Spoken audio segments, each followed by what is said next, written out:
last time we caught up, I had just gotten back from Colombia. This is maybe like 3 or 4 weeks ago, but and we were, you and I think there was a moment we were kind of geeking out on our shared On love coffee. for coffee. It looks like you're drinking one right now. Water. I wish it was coffee right now, but I Yeah, haven't had yeah. lunch, so I'm keeping it Well, PG for now. water's important too. We're made Yeah. out of 72% of it, so that's important. But you mentioned your dad had a coffee farm. And so I was just curious if growing up around that played into kind of your love for hospitality, for gastronomy, for ingredients. A little bit, I would say. So just for again, like we spoke, I'm from Venezuela. My dad did have a coffee farm, so I am obsessed with coffee. I love coffee, and technically, my first job was picking coffee beans out of the plants, and my dad would pay me like a cent for every coffee bean. That was like the summer job when I was like 6 or 7. But I would say like the passion for hospitality started with my mom. I grew up with my mom and my mom's side of the family, and in Venezuela, and in Latin culture, everything surrounds family. And it happens to be that in my family, everything surrounded around food. Like if there was no food, there was no get together. Like it Mm. was always like, let's get together. So what are we eating? It was always that, and it's always been that. And then my mom also, she was a baker. She Mm. opened her own bakery for a while, and so coffee shop as well. And I worked in that right when I was growing up, and I got to interact with customers and see her passion that she would put into her cakes, right? And my Mm. mom passed away and 8 9 years ago, and pineapple cake is what brings me the most joy because it Mm. just reminds me of her and reminds me of the joy that she had when she was making it for people. So that feels Mhm. very special to me.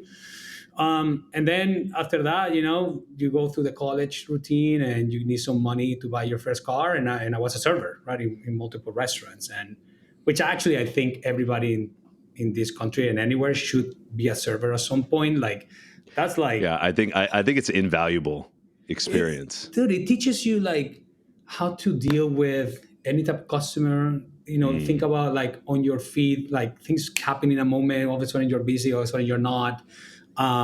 Delivering the best hospitality so you can get the best tip, right? And so it just teaches you a lot about hospitality in hyperdrive when you are a server. So I have a lot of respect for that.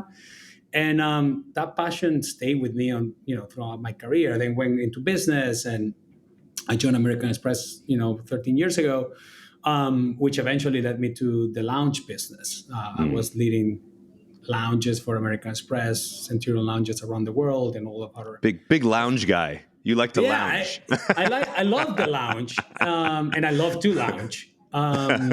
But I got to see firsthand hospitality at scale, right? Like we welcome Yeah. over 6 million travelers from lounges, and like when you're a company that is so focused on service and trust in delivering that through hospitality, like if you think about it, lounges is the physical manifestation of the American Express brand beyond Mm. the card, right? Mm. So how do you deliver service and trust through a physical environment? You do that Mhm. through our lounges, and so we kept that on very focused on, which eventually also led me to open the first restaurant with in partnership with Danielle, Centurion New York here in New York. And so I went through the entire process of that, and from the design perspective to seeing how we would pick the menu and do the tryouts with Danielle, and how Danielle focuses on every single thing. He doesn't focus on just the ingredient. He focuses on how the plate comes together, what you want the customer to feel Of when they course. walk into the space. So I've been involved in hospitality for a while, but I think like the hyperdrive came when I went into lounges and started to build a restaurant with Danielle, which is one of the best experiences I've had in my career. Yeah, And how is that phenomenal going? I've employee. yet to I need to message Danielle and Sebastian and make it up there at some point, but how is that going? Because was that the first of its kind, doing like a Centurion restaurant like that? It was the first of its kind. So we launched it almost 2.5 years ago. Mhm. I left that business when I came over to Resy and dining, but it's going really well, and it's to deliver the top notch hospitality for our Centurion customers, which is the top of the house when it comes to the customer segment that we serve, Yeah, of right? And it's course. going really well, and delivering that here in New York. I couldn't imagine a better partner like Danielle to combine forces with, and Yeah. it's been very well received. Yeah, they do such great work. Everybody at the Dynex family, they crush it. They know Yeah. true hospitality.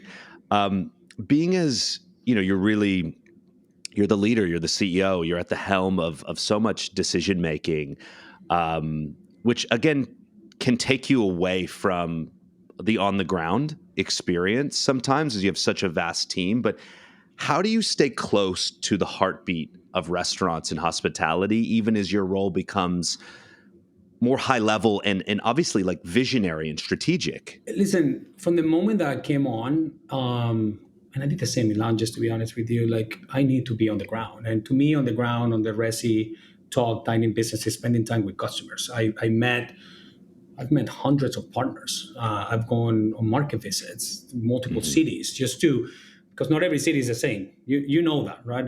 Especially for restaurants, right? So Absolutely. it's really hard to be leading a business at this scale from an ivory tower. You have to be on the ground and talking to customers. So I pride myself in like spending time with them. That's my number one priority: spending time with partners, whether that's visiting restaurants, whether that's spending time with them in their offices, whether that's going to events that we put together. Like I need to hear it and feel Mm, it and see what the restaurant's experiencing. And I live and breathe that with my team too. They see it, right? It also drives credibility, right? If you're not mm. out there, if you're not putting yourself in their shoes and what they're doing, when they're working with partners, it's hard to get that credibility for the team as well. So it's just that, right? Is you Mm. prioritize it the same way that you prioritize meetings. To me, the most important meeting is a partner meeting. Yeah. I mean, so much we talk on this show, and everybody has heard me say this, but it's such a people business, I've heard you say before, the heart of what we do is connection. And so if you're not out there shaking hands and connecting and learning on the ground, that goes for you and your team. Totally. It, you're missing the point. And we do that across the team. It's not just the partner management team or the sales Mm, team. Like mm, our engineering team goes out and meets with partners to understand how they're using the product. Same goes with our marketing teams to understand how they want to bring that connection to life and what is that mm, story that the restaurant wants to tell. Imagine putting together an event 200 miles away and you never even visited the space. Like you have to be there and understand what is the true story that the restaurant wants to tell from a marketing perspective. So mm. we do a lot of that, and that has remained true since the acquisition of Resy by American Express. Like its time with customers is irreplaceable. Yeah. I mean, speaking of that acquisition and Resi, you just celebrated 10 years last year, Yeah, right? Was it 20? Yeah. So this is 10 years. You wrote an article or a blog post on Resi about that 10-year journey. I was curious, what wasn't in that post that you wish people knew more about what you're doing behind the scenes, you and your team? I think we tried to put everything that was on my mind on that post. To be fair, but I think is we don't spend enough time talking about how challenging it is to be a restaurant owner. Like we make it sound like oh these restaurants are getting the top reservations all the time. They're always full. That doesn't mean that the restaurant is doing well, right? Like you don't know the P&L of that restaurant. You don't know the challenges that they're No. going through when it comes to securing their food supply, or are they dealing with labor issues or laws that are impacting them, right? So on the surface, it's like, oh, I can't get in. I can't believe that that restaurant must be crushing it, and you're like, not really. And when you got to double click into that a lot, Hmm. especially city by city, and I wish more diners knew that, right? I Mm. wish more diners really understood what it takes to operate a restaurant today. And we try to educate people on that and inspire people on that and ensure that we provide campaigns that support restaurants for that reason, because we know that it's not easy to operate today. Around that, how do you think about telling that story in a better way that's not obviously doom and gloom and still uplifts the industry, but also just is facts? Like, this is hard, this is difficult. I remember when we had Simon Kim on the show and he was talking about Piora, and he's like, we had a one Michelin star, it was packed every night, but we couldn't make any money. Yeah. And We obviously that was a bad business model, at that time. And you've obviously seen how he's grown from there. But there are so many situations where people think these restaurateurs or these chefs are just raking in the dough. They're Yeah. and some are, but it's still, the margins are so difficult. And so how do you think about as you're telling those stories and creating those campaigns, like how do we as a collective though in this industry tell that story better so diners are like more understanding?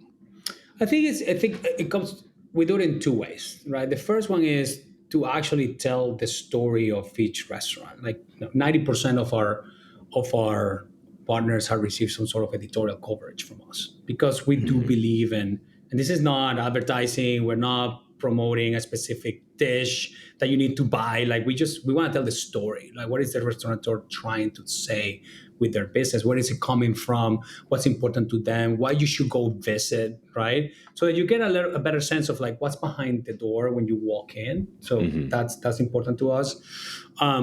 Second is, on a national campaign level, if we can put our money where our mouth is, we Mm-hmm. do. So when the fire issues came out in LA, which many restaurants are still recovering from it, and Yeah. the news come out and there's a lot of coverage, and then 3 weeks later there's another piece of news and that takes over, right? But Yeah. the diners are still not out there, restaurants are still struggling to recover. So let's put our money where our mouth is and launch a campaign to drive more diners and reservations to support restaurants. Mm-hmm. And then overall, as well, with embedding benefits into the American Express cards to encourage people to go out because we know that feeling every single seat is the most important thing. So Mm-hmm. it's campaign, it's storytelling, it's going deeper into each restaurant story so that people understand where they're coming from, but it's also putting our money where our mouth is and encouraging dining behavior to go out there, right, to support these restaurants. I love, in that you said, reflecting on the 10 years, I'm more optimistic than ever. But, as we look at sort of the landscape right now, and again, not to be negative, but it's just, again, being realistic about what's happening, inflation, labor shortage, obviously shifting diner habits. What do you see as kind of the biggest existential or structural challenge right now for restaurants in general and your restaurant partners today? I mean, I think there's many, but one that I would say is the conflicting force of rising cost and still trying to deliver the best hospitality and the best meal and having the people be able to afford it, right? Because Mm, it's very easy to say restaurants need to lower their prices so that diners can afford to go out. Well, they lower the prices, it doesn't mean that the rent went down. It doesn't mean that the food costs from an inflation perspective went down. So how do you reconcile the two? I think that is a struggle that every single restaurateur out there is dealing with. And, hmm we spent a lot of time trying to think about how do we help these restaurants fill those seats, right? Because if we hmm can help them fill their seats, they can take more chances in terms of like the average cost of a menu item. Because if the restaurant is full all the time, they don't need to make significant amount of money on every dish to cover their costs, right? So how do we drive more demand? For example, we partner with a lot of legislation bodies to try to say, hey, listen, this is what's actually happening. And that's one of the benefits of being part of American Express as well, right? We can go out and talk to different government entities and agencies to hmm actually help to tell that story, Yeah. right? And we And they'll leverage that a listen. lot. And they listen. And they'll And they listen listen. because the thing is you could talk to them. That doesn't mean they'll listen. But with Amex, Well, in your sales, that helps. we can try, right? And and Yeah. and the and the, and the great thing is, Amex has been a small business champion for ages. Look at Small Business Saturday. That came out of American Express wanting to support small businesses, and it created a movement, right? So we Mm, are focused on helping small businesses succeed, and if we can leverage that equity with the legislative bodies and tell them the story, like we always do that, right? So hmm I think to me right now is the existential crisis of like operating in a high inflation environment where they not diners can or cannot afford to go out every Thursday, Friday night, right? So Yeah. how do you balance the two as a restaurateur today? It's something that I think it's coming to a head. To be honest with you. Yeah, we had a series in partnership with Bon Appetit called Effects of Change that I co-hosted with Jamila Robinson. And it's interesting, it just as you were saying that, it reminded me of a conversation that Jamila and I had where we said, if the diner actually knew everything that went in, maybe sometimes the prices actually should be more. Yes. You know, Yes. they Yes. Yes. you listen. I don't want to hear that all the time. You may not want to hear that. The diners don't want to hear that. But when you see all the components and the elements of how it is to bring this experience and this culinary experience to life, like maybe sometimes it should cost more.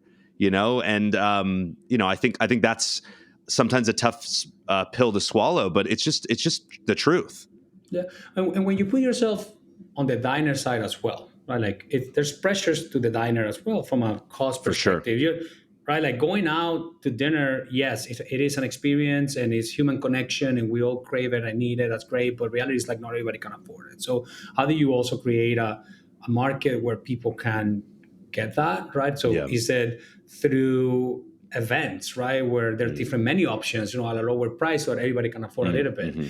Is leveraging again the Resy credits, and you can use the Resy credit for takeout, right? Like, so go support your restaurant, and we help you with a portion of that bill. So how do you also incentivize diners to go out there, right, in a very high cost environment? We need to be able to balance the two. What feedback do you hear most often from chefs and restaurateurs, and how is that shaping how your team is sort of building, prioritizing, looking towards the future? They want to have a technology piece that they don't have to think about.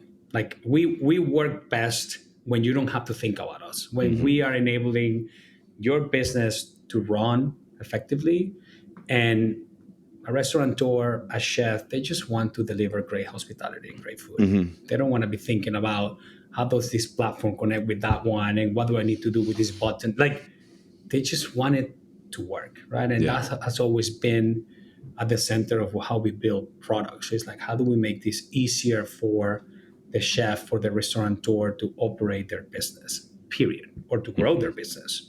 And so, when you look at all of the product features that we have released in the last couple of years, it's around that, right? Like a lot more insights, a lot more technology pieces for diners to discover new restaurants that they didn't know about, because restaurants are asking for more demand.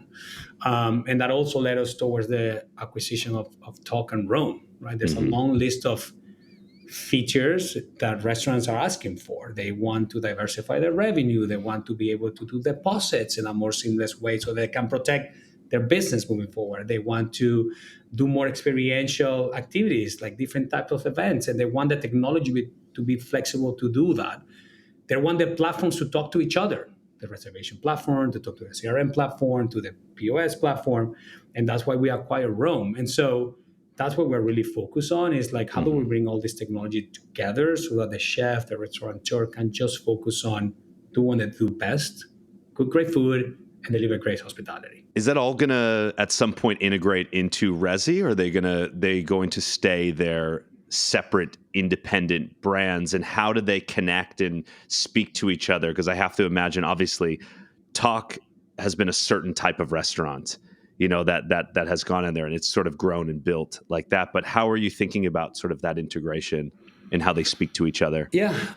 So over the last 6 months, we spent a lot of time doing this prior to acquisition as well. But now that the teams are actually together on the one room, like, we can go full speed ahead. And what we're really focused on is, how do you bring the best out of the two platforms into one solution for a restaurant? Forget about whether that's a top feature or a restaurant Mm. feature or integration with Rome feature. Like, how do we develop the best solution? So if you think about Resi, all the great stuff that it does from an operator point of view, a simple OS interface, the ability to drive demand and manage your guest book in one instance, the ability to leverage content like editorial, like all of that was phenomenal. On the Talk side, right, they have very advanced features from a deposits perspective, optimizing the plan to make sure that it meets the demand and the turn times that you need. So how do we bring all that together? It's a lot more complex to do a full integration for the two backend systems. So that Mm. makes it, that will take a little bit more time. The easiest way to go in for us is going to be on the consumer side, like the consumer app, right? So how do you, one of the priorities, like, how do we make all of the Talk restaurants in time discoverable on Resy. So now all of a sudden you go on Resy and you have not 17,000 restaurants, you have 27,000 restaurants in one platform, right? More users. That also means more diners that are looking at restaurants, right? Sure. Because it's a larger network. So we start there. And then from there on, we start to build and integrate features in the backend. But all restaurants on Tock and Resy will start to benefit from one consumer interface sooner rather than later. And then on the Rome side, which we don't get to talk too much about because it's more of a backend type of infrastructure that is going to enable us to connect more. But that's going to allow us to connect Resy Talk backend with the POS systems, which we were using before, but with CRM, loyalty platforms. So you won't see that on an app. You will start to see it coming to life in the services that we offer. Obviously, Resy and Amex both together and Talk and Rome and the other platforms sit at this intersection of like rich behavioral data. Yeah. How does Resy tap into the incredible insights of Amex to not only benefit card members, but just like the average diner? Listen, for us, it all starts with the restaurant, first of all. That's really important to me to reinforce to my team. Like everything that we do has to be for the benefit of the restaurant. And we look at every single priority and opportunity and feature that we want to build, and we say, is this going to help the restaurant? So we start with that. And when you start from that premise, right, the restaurant is looking for revenue, for seats to be filled, right? So now you are looking into like who's the best diner out there? That is the American Express card member. They go out more often. They spend more on dining than $87 billion American Express card members spent last year on dining in 2023. So it's massive, right? It's very important for us, but that is also important for the restaurants. Like if you want to prioritize those seats, you want to prioritize it with American Express card members because they are going to spend more at your restaurant and they're going to order more, they're going to repeat more. So we start there. And then we also have all the diners that are not American Express card members. And what we do is you don't have to be an American Express card member to use Resy. You can get inspired with our great editorial content and discover that hidden gem that you didn't know about. You can sign up for Notify as well, right? So you can be first on the line to hit that restaurant that you want to. So we always think about how do we benefit the restaurant? And I don't want to gate a restaurant from the diners at all, but I want to make it more special if you have an American Express card. That is what we're going for. Yeah, no, I wasn't saying that. I was just curious because there is such incredible insights that Amex has globally, and I was curious as to how that potentially those insights and that data and that knowledge can help enhance the platform, even more. Got it. So it's a great question. So we leverage, if you think about Amex, it's not just a card business, it's a travel business. Right? We have one of the largest travel agencies in the world. And so we know when people are going to Miami the most. So how do I present that information to that traveler so they can go and visit that restaurant? I know that from a spend perspective, things can take a dip in the winter. So let's ensure that we're talking to restaurants during that time. So we leverage all of the data in the back end to build the right marketing campaigns, to build the right features, to talk to the right audience. At the same time, Resy also supports, our card acquisition strategy. So all of that combined help us to understand how do we prioritize a specific campaign, how do we prioritize a specific product, how do we prioritize a specific event, because we can see in the back end all these systems talking to each other and the behavior from a spend perspective, whether that's an Amex card member or not, with our POS integration. So we bring all that to life through the features that we build. Keeping in mind how important the Amex card member is, but also thinking about sort of a wider customer base, how are you and your team thinking about and ensuring that the restaurants people want are on your platform? We focus a lot on the restaurants, to your point, that people want. And we prioritize that every single day. Resy is open to any restaurant. If you want to be on Resy, we welcome you on Resy. But we invest in partnerships for the long term as well. And so when we look at restaurants where there's significant card member demand, where there is significant dining demand, that are restaurants that are setting the tone for the dining scene in a specific city, we want to have that restaurant on our platform and we will invest in that partnership. And when we say invest in that partnership is basically activating all of the assets that we have, whether that's great editorial content, great marketing campaign, featuring you on all of our travel emails, on our car member emails, and then doing experiential activations for you. So we really try to prioritize what's important for that restaurant that will also benefit the car member to ensure that it's a partnership. Like for us, it's not a customer vendor relationship. For us, it's a partnership. And that's how we treat every single one of our restaurant partners. Layering on to connection and partnership, what is your hope the role Resy will play in shaping dining culture, not just reservations, but dining culture as a whole? I think we'll be playing that role for a little bit, but to me, is the role that we're playing is first and foremost an inspirational role. Like you want to be inspired about dining or where you are going and what's the perfect spot for you to do, to ask the question when you're going to get married or when you want to entertain somebody from out of town, where you want to connect across that table. We drive first and foremost inspiration to discover restaurants and discover new diners. If you already know where you want to go, great. You can make the reservations, you can sign up for the notify. But for us, the most important thing is to drive discoverability and inspiration for that connection to happen at a specific restaurant. That will always continue to be the core for us. And then we'll add features to that from a reservation perspective and from a deposits perspective. That's great.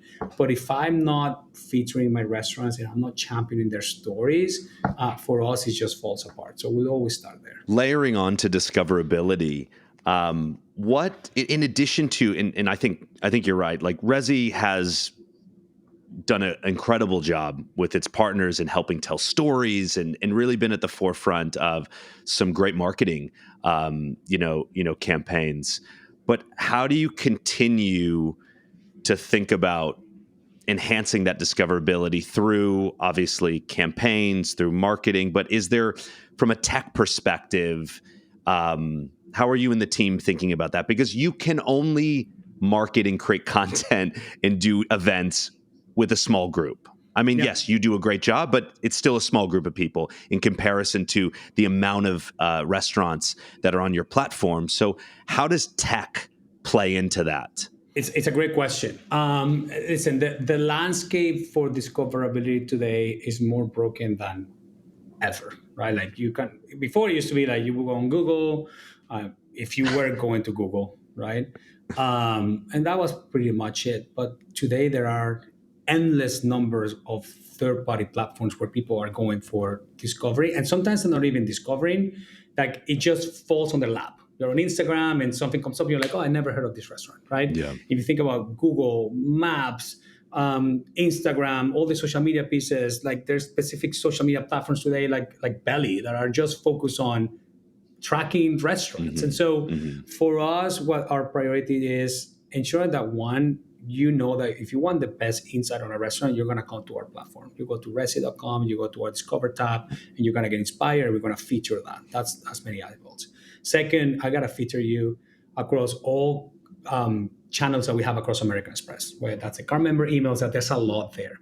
But third is how I'm going to integrate, and that goes to your question on the integration part. How am I going to integrate to all these platforms to make sure that your restaurant is front and center wherever people are going to discover new content? And that's going to be a priority for us, right? The Rome acquisition is going to unlock for us a lot of those integrations and making it easier for third-party platforms to connect with us so that we can put restaurants at the forefront of the discovery funnel. Going back just to the data really quick, I'm always curious, like what surprising shifts, in dining behavior have you and your team seen that recently that, restaurants and chefs should look out for?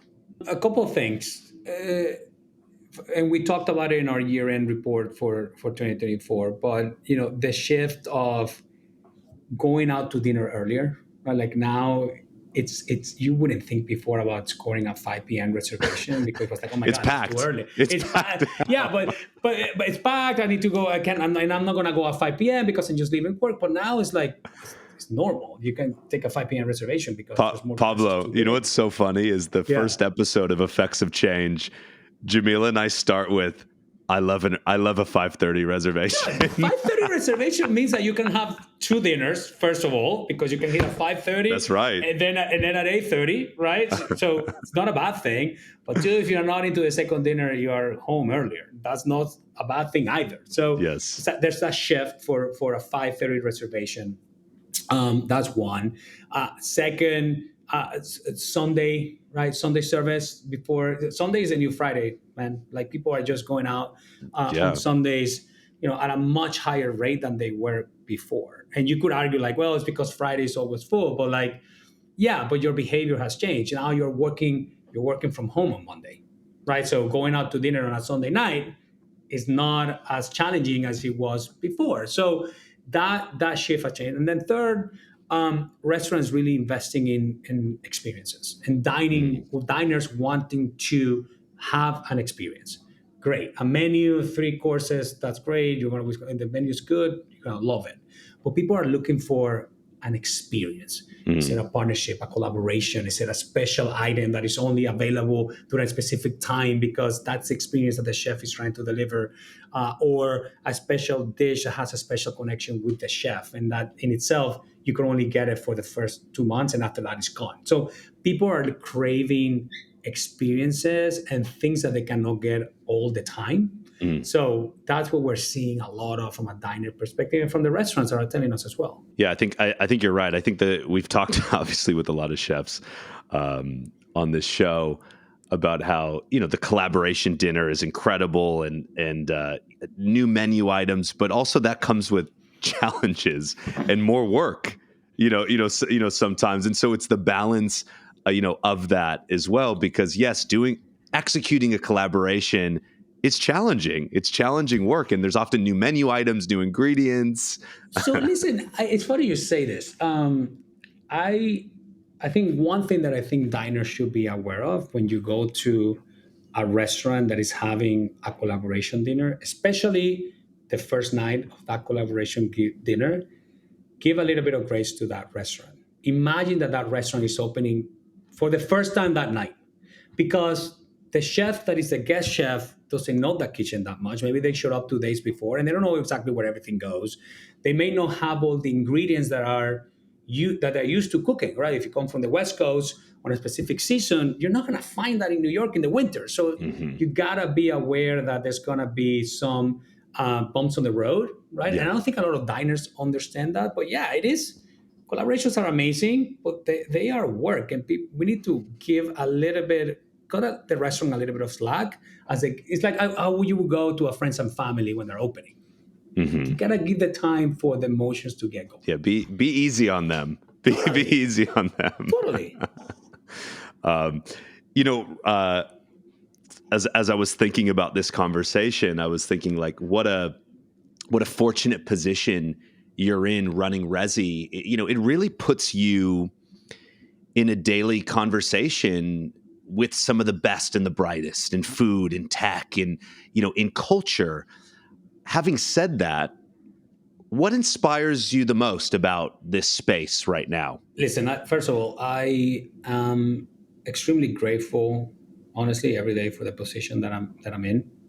It's a privilege for me to be able to lead this organization. And coming from where I come from Venezuela. Like I could never imagine myself getting here, and I did, and it's like the American dream, man. Like I made it happen, Yeah, and I'm you're very living it. grateful. I'm very grateful for the opportunity, and there's not a day that goes by that I don't think about that. And I try to respect that and honor that through staying very true to the core of what Resy is, which is supporting small businesses, supporting restaurants. And what inspires me the most is when I talk to a customer, to a partner, after we do an event with them on the road, or after we bring together a collaboration that they've always been dreaming of, and they're like, thank you for making that happen. Thank you for helping my restaurant stay relevant. Thank you for the other day, one of our partners in Miami won a Michelin star, and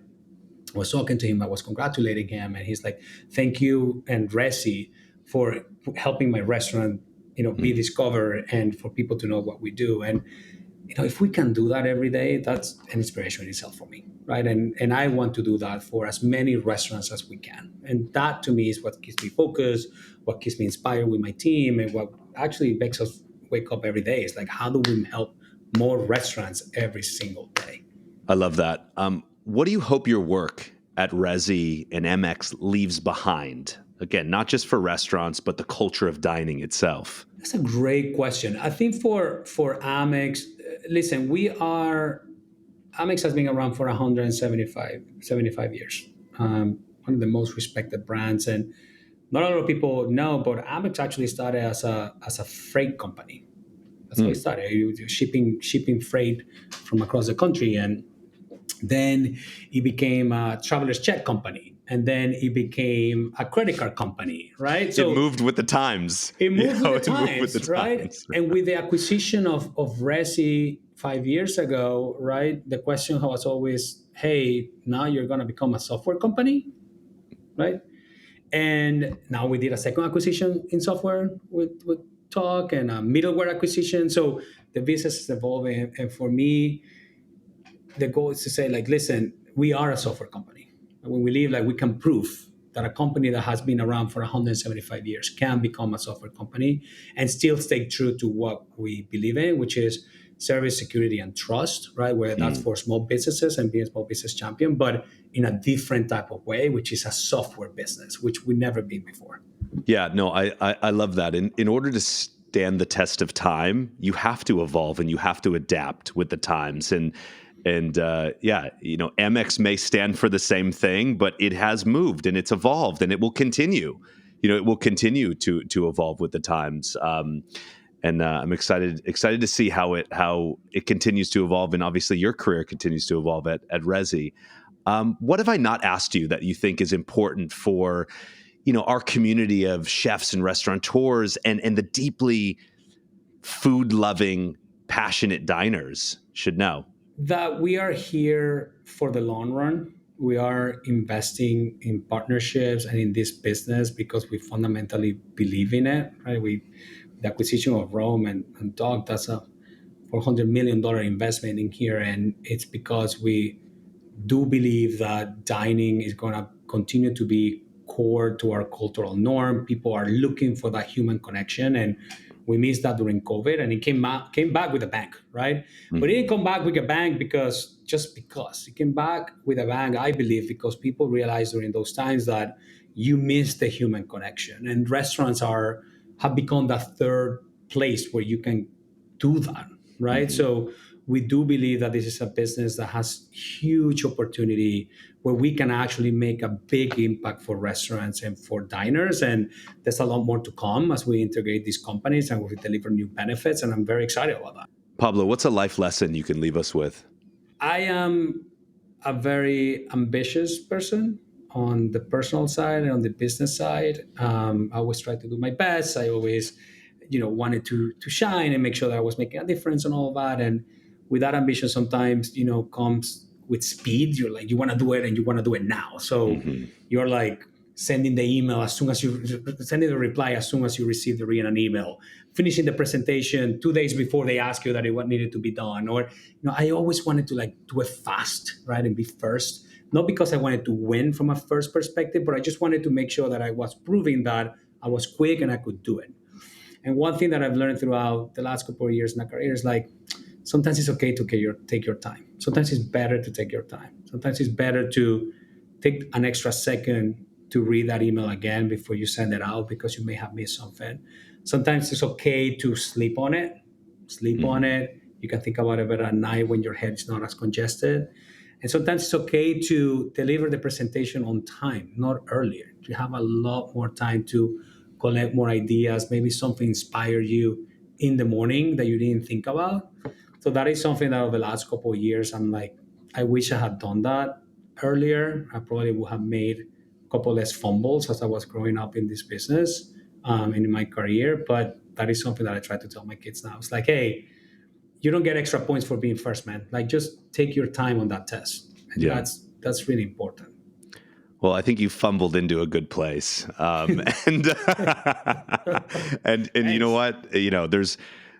There's no it's all learning, as I always say. But yeah, going back to our conversation earlier about getting that you time, taking a breath, taking a beat, so Yes. important, so Yeah. important. Agreed.